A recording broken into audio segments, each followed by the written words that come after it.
দারুল আরকাম আল ইসলামিয়া মাদ্রাসার প্রধান শিক্ষক জনাব হাফেজ মাওলানা কারি আহসান হাবিব হাফিজাহুল্লাহ।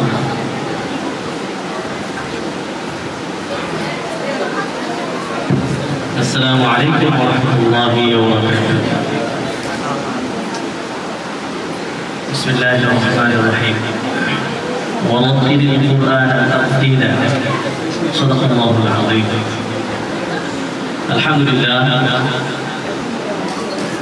এই মাদ্রাসায় এসে আলহামদুলিল্লাহ আমি অনেক আনন্দিত, অনেক খুশি। তার অন্যতম কারণ হলো আমি আলহামদুলিল্লাহ উত্তরাতে অনেক মাদ্রাসায় যাই, অনেক মাদ্রাসায় যাওয়া হয় আজকের জন্য বিভিন্ন প্রতিযোগিতার বিচারকের দায়িত্ব পালন করি। তো আলহামদুলিল্লাহ এখানে এসে আমি একটা জিনিস দুর্লভ অবস্থা হয়ে গেছে, মানে 1, 2, 3 বছর খুব কষ্ট হয়েছে। মাশাআল্লাহ 2 বাদ দিয়া বাকি সবারই তেলাওয়াত একই রকম।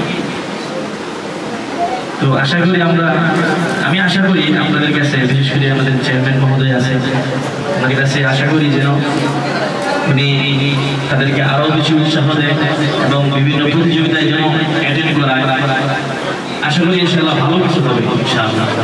এবং তারা যতটুকু আমি বুঝতে পারছি অনেক ছাত্রের ভিতরে এই প্রতিভা আছে, তারা বিশ্বজয় করেন মাশাআল্লাহ, এই প্রতিভা আলহামদুলিল্লাহ আছে, এটা শুকরিয়ার বিষয়। আরেকটা বিষয় হলো এটা পজিটিভ একটা বললাম, ওইটাও পজিটিভ মনে করি।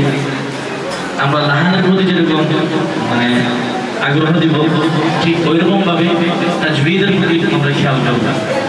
তাজবীদের কি না হয় আমাদের ছুটি না যায়, তাজবীদের ভিতরে হরফের আদায়, সিফাত, মাখরাজ এগুলি যেন আরো সুন্দর হয়। আলহামদুলিল্লাহ অনেক সুন্দর হয়েছে, আরো প্রয়োজন।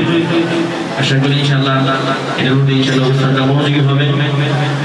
আর সর্বোচ্চ চেষ্টা করছি বিচার কার্য মানে প্রদান করার জন্য। এরপরে যদি কোনো ভুল ত্রুটি হয়ে থাকে সর্বপ্রথম আল্লাহ তাআলার কাছে মাপ চাই, যেন ভবিষ্যতে আরো ভালোভাবে বিচার কার্য পরিচালনা করতে পারি। আল্লাহ তাআলা সেই তৌফিক দান করুন। আসসালামু আলাইকুম। সম্মানিত উপস্থিতি, এই পর্যায়ে আমরা আরেকজন বিচারকের বক্তব্য শুনতে যাচ্ছি। একটু সময় দেন আমাদের শেষ করে।